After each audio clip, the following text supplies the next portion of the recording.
Google Stadia is in the headlines again with some industry figureheads.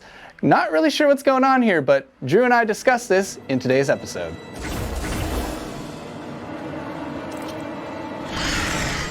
Scott, we got some exciting news heading to Stadia because Shannon Studstill has left Sony Santa Monica and is actually heading over to Google Stadia. Yeah, they're starting a new open location at Playa Vista. Yeah. And this is one, I believe this is the second one that they are opening that is in-house Stadia exclusive developers. Which is a big get because Shannon's worked on some one of the best titles.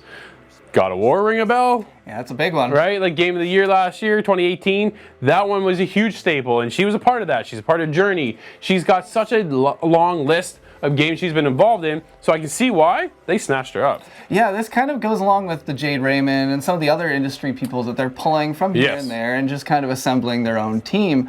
It also follows on the heels of some weirdly unfortunate news about the games coming to Stadia and how they're maybe not as supportive. But this is kind of a different angle at solving that problem. If they can make their own games from within-house, then what do they need everybody else for? Well, problem solved in an extensive part of getting that first party, right? Yeah. That's the biggest thing where we've talked about this on the show before, is that Stadia doesn't have that first party lineup. And when they move forward now that they're building up those developers, bringing them in, I kind of feel they're almost a little too late scenario. Yeah. But they still, so obviously they have a vision going down the line, but when you launch the system, this is where you make or break the system right now, right? So when you remember when Xbox first launched, they kind of had a bit of a rocky get-go, but then slowly over time. But now we're on to the next like Xbox Series X.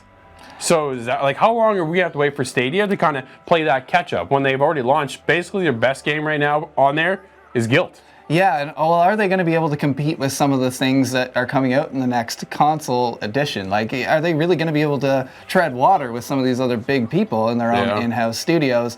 It's going to be interesting to see, and I really did enjoy Guilt. I like that they have their own in-house thing. I think they should have done that from the start. Yeah. It kind of follows that trend of exclusivity or early access, I should say. So yeah, I think too many things are coming out a year kind of pre-baked. Well, that's just it. That's what I mean when I say they're too little too late, because they launched it back in November and they came up short. They had all third-party titles. They bring in Tequila Works to kind of give them that one exclusive, but it's still not enough. Tequila Works isn't owned by Google Stadia. That's true. So they're out on their own. They're able to kind of produce for whoever they feel like at the time, if they whatever kind of deal they kind of wander up, sort of thing.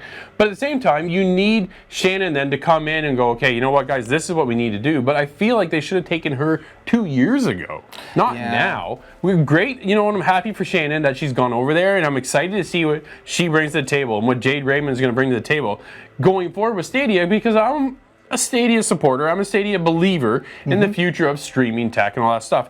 We also have Xbox with Project xCloud, right? Yeah. That's another staple right now, and the problem with that for Stadia is that Xbox has a huge library already on their beta setup for xCloud. More games than what Stadia has. Yeah, it's unfortunate. And well, another thing to kind of consider, if this game does come out, or if games produced by this developer, are they going to just hit Google's kind of freebies section? Are they going to be on the monthly quickly, or how are they going to kind of leverage those? It makes me think that they're sitting on something that they haven't quite told us about yet. I'm sure they're holding something back, right? They said they have 120 titles in development. That sounds like a lot. It is a lot, but okay, well, where are they? So when you reach out to them, you know what, they're really responsive on Twitter, but at the same time they go, well, we're not ready to announce it yet, right? So you kind of get this crap. Well, what do you guys have for us to pay our Stadia Pro subscription every month, right? Why am I paying for this Pro premium service